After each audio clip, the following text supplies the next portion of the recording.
الحمدللہ رب العالمین والعاقبۃ للمتقین والصلاة والسلام علی سید الانبیاء والمرسلین اما بعد فاعوذ باللہ من الشیطان الرجیم بسم اللہ الرحمن الرحیم۔ برادران ملت اسلامیہ، السلام علیکم ورحمۃ اللہ وبرکاتہ۔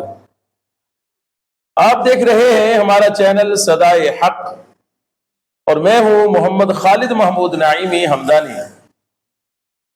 میرے محترم صدائے حق چینل کے سامعین و ناظرین، رمضان المبارک کا آخری عشرہ چل رہا ہے اور اس عشرہ کے اندر خوش نصیب مسلمان جو ہے وہ اعتکاف کی سنت پر بھی عمل کرتے ہوئے مسجد کے اندر معتکف ہو گئے ہیں۔ یقیناً بڑی خوش نصیبی کی بات ہے کہ بندہ جو ہے اپنی ساری چیزوں کو چھوڑ کر جو ہے وہ اللہ تبارک و تعالیٰ کے گھر میں اپنا ڈیرا لگا لے۔ تو اللہ تبارک و تعالیٰ کی بارگاہ میں ہم دعا کرتے ہیں کہ جو لوگ بھی مسجدوں کے اندر اعتکاف میں بیٹھے ہیں، اللہ تبارک و تعالیٰ ان کے اعتکاف کو، ان کی عبادات کو اپنی بارگاہ میں قبول فرمائے۔ خلاصۃ القرآن کے پروگرام کے ساتھ آپ کی خدمت میں حاضر ہوں۔ آج آپ دوستوں کے سامنے قرآن پاک کے 24ویں پارے کا خلاصہ بیان کیا جائے گا۔ میرے محترم سامعین و ناظرین، قرآن پاک کے 24ویں پارے کے آغاز میں اللہ تبارک و تعالیٰ نے ایک بڑی پیاری بات ارشاد فرمایا کہ ازل سے جو ہے، یعنی ہمیشہ سے جو ہے، جب سے یہ کائنات بنی ہے، یہ زمین بنی ہے اور حضرت انسان جو ہے یہ دنیا میں آیا ہے، تو اس وقت سے جو ہے دو گروہ جو ہے وہ انسانوں کے چلے آ رہے ہیں۔ ایک وہ گروہ ہے جو اللہ تبارک و تعالیٰ کو ماننے والا ہے، اور ایک گروہ وہ ہے جو اللہ تبارک و تعالیٰ کا انکار کرنے والا ہے۔ لیکن فرمایا کہ کامیاب جو ہے وہی گروہ ہے جو اللہ تبارک و تعالیٰ کو مانتا ہے اور اس پر ایمان لاتا ہے۔ کیوں کہ کامیابی تو اسی کے اندر ہے۔ بظاہر جو ہے جو اللہ تبارک و تعالیٰ کا انکار کرتے ہیں ان کو آسائشیں بہت زیادہ مل جاتی ہیں، کیونکہ ان کے لیے کہا گیا ہے کہ ان کے لیے دنیا میں جنت ہے اور مومن کے لیے جو ہے وہ آخرت میں جنت ہے۔ تو بہت ساری چیزوں سے مومن جو ہے وہ دنیا میں محروم رہتا ہے اور اس کا بدلہ اللہ تبارک و تعالیٰ اس کو آخرت میں عطا فرمائے گا، اور کافر کو جو کچھ بھی ملنا ہوتا ہے وہ اس کو دنیا میں ہی مل جاتا ہے، آخرت میں اس کے لیے کوئی حصہ نہیں ہے۔ آخرت میں ان کے لیے صرف اور صرف عذاب، صرف اور صرف سزا ہے۔ پھر آگے اللہ تبارک و تعالیٰ نے 24ویں پارے کے اندر ایک بڑی پیاری بات ارشاد فرمایا کہ میری رحمت سے نا امید نہ ہو، لا تقنطوا من رحمت اللہ، میری رحمت سے نا امید نہیں ہو، رحمتی وسعت کل شیء۔ اللہ فرماتا ہے میری رحمت جو ہے وہ ہر چیز پر غالب ہے۔ اللہ تبارک و تعالیٰ کی رحمت نے ہر چیز کے اوپر غلبہ حاصل کر لیا ہے۔ انسان ہے، خطا کار ہے، گناہ گار ہے، گناہ ہوتے ہیں، انسان بہک جاتا ہے، انسان بھٹک جاتا ہے، اس سے غلطیاں ہو جاتی ہیں۔ اللہ تبارک و تعالیٰ نے جو ہے انسان کے لیے توبہ کا دروازہ ہمیشہ کھلا رکھا ہے۔ فرمایا کہ اے میرے بندے، اگر تو کبھی بھٹک جائے، کوئی غلطی کر بیٹھے، نافرمانی کر بیٹھے، تو پھر جو ہے تو آ جا میری بارگاہ کی طرف اور آ کر مجھ سے جو ہے اپنے گناہوں کی معافی مانگ، تو تیرے گناہ جتنے بھی ہوں گے میں تیرے ان سارے گناہوں کو جو ہے وہ معاف کر دوں گا۔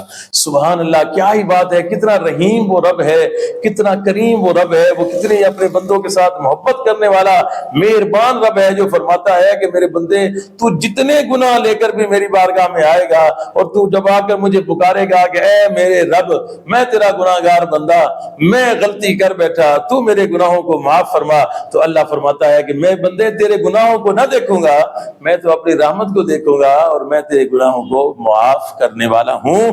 اور یقیناً گناہوں کو معاف کرنے والی ذات، بخشش کرنے والی ذات، مغفرت کرنے والی ذات صرف اور صرف اللہ وحدہ لا شریک کی ذات ہے۔ میرے محترم سامعین و ناظرین، پھر آگے جو ہے اللہ تبارک و تعالیٰ نے 24ویں پارے کے اندر حاملین عرش ملائکہ کا ذکر فرمایا ہے، یعنی وہ فرشتے جو آسمان کو، اللہ کے عرش کو جو ہے وہ اٹھائے ہوئے ہیں۔ فرشتے، اب ان کی تعداد کتنی ہے؟ اللہ فرماتا ہے کہ ان فرشتوں کی تعداد جو ہے، ابھی جو فرشتے جنہوں نے اللہ کے عرش کو اٹھایا ہوا ہے ان کی تعداد 4 ہے، لیکن جب قیامت قائم ہوگی تو ان کی تعداد جو ہے وہ 8 ہو جائے گی۔ یہ جو مقرر فرشتے ہیں ان کا مقام فرشتوں کے اندر بڑا عظیم ہے، اور ان کا کام کیا ہے؟ اللہ تبارک و تعالیٰ کی عبادت کرنا، اللہ تبارک و تعالیٰ کی بندگی کرنا۔ اور ایک اور کام ان کا بہت ہی خوبصورت ہے جو یہ عمل کرتے ہیں کہ یہ مومن مسلمان کے لیے جو ہے وہ مغفرت کی دعا بھی کرتے ہیں۔ جو نیک اور صالح مومن ہوتا ہے، جو اللہ تبارک و تعالیٰ کی فرما برداری کرنے والا مسلمان ہوتا ہے، اس کے لیے یہ حاملین عرش جو فرشتے ہیں مغفرت کی دعا کرتے ہیں۔ سبحان اللہ، کتنے خوش نصیب لوگ ہیں جو اللہ تبارک و تعالیٰ کی اطاعت کرتے ہیں اور اس کی فرما برداری کرتے ہیں اور اس کے بتائے ہوئے طریقے کے مطابق اپنی زندگی گزارتے ہیں۔ تو ان خوش نصیب لوگوں کے لیے اللہ تبارک و تعالیٰ کے عرش کو اٹھانے والے جو عظیم ملائکہ ہیں وہ ان کے لیے بخشش کی دعا کرتے ہیں۔ پھر آگے جو ہے 24ویں پارے کے اندر اللہ تبارک و تعالیٰ نے جو ہے ایک بندہ مومن کا ذکر فرمایا ہے۔ یہ بندہ مومن حضرت موسیٰ علیہ السلام کی قوم کا تھا، یعنی بنی اسرائیل کا تھا۔ یہ جو بندہ مومن ہے اس نے اپنے ایمان کو جو ہے وہ مخفی رکھا ہوا تھا، ظاہر نہیں کیا تھا، موسیٰ علیہ السلام پر ایمان لے آیا تھا۔ جب فرعون نے جو ہے اپنے درباریوں کو بلایا اور اس نے یہ منصوبہ بنایا کہ میں حضرت موسیٰ علیہ السلام کو اور حضرت ہارون علیہ السلام کو جو ہے وہ قتل کر دوں گا، اور میں جو ہے ان کے لیے اب کو منصوبہ بناتا ہوں جس کے تحت جو ہے ان کو سزا دی جائے گی۔ تو یہ جو بندہ مومن تھا یہ فرعون کے دربار کے اندر موجود تھا، یہ بول پڑا، اس نے کہا کہ تم جو ہے موسیٰ علیہ السلام کو قتل کرنا چاہتے ہو، ان کے خلاف جو ہے تم مذموم سازشیں بنا رہے ہو۔ موسیٰ علیہ السلام کا جرم کیا ہے؟ ہارون علیہ السلام کا قصور کیا ہے؟ وہ صرف یہ ہے کہ تمہیں اللہ کی طرف بلاتے ہیں، وہ تمہیں حق کی طرف بلاتے ہیں، اور تم بھٹکے ہوئے لوگ ہو اور تمہیں وہ سیدھے راستے پہ چلاتے ہیں، یہ ان کا جرم ہے، اور تم جو ہے ان کی جان لینا چاہتے ہو۔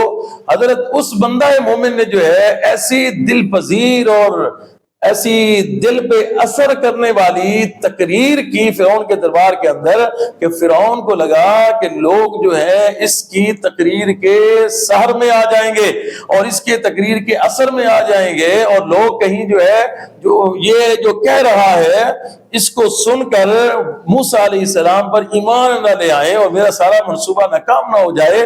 تو اس نے اس کی تقریر کے اثر کو ختم کرنے کے لیے اس نے مذاق اڑانا شروع کر دیا اس بندہ مومن کا اور موسیٰ علیہ السلام کا، اور پھر اپنے وزیر حامان سے کہنے لگا کہ اے حامان، تم جو ہے میرے لیے ایک بہت بڑی بلڈنگ بناؤ، بڑی اونچی عمارت بناؤ، میں اس عمارت کے اوپر چڑھوں گا اور اس عمارت پر چڑھ کر جو ہے میں دیکھوں گا کہ موسیٰ کا رب جو ہے وہ کیسا ہے اور وہ کہاں رہتا ہے۔ یعنی اس نے جو ہے وہ مذاق کیا، استہزاء کیا حضرت موسیٰ علیہ السلام کا، اللہ تبارک و تعالیٰ کی وحدانیت کا۔ اللہ تبارک و تعالیٰ جو ہے وہ جو اس کا مذاق بناتا ہے یا اس کے انبیاء کا مذاق بناتا ہے، اللہ تبارک و تعالیٰ اس کو سزا دیتا ہے، اس کو عذاب دیتا ہے۔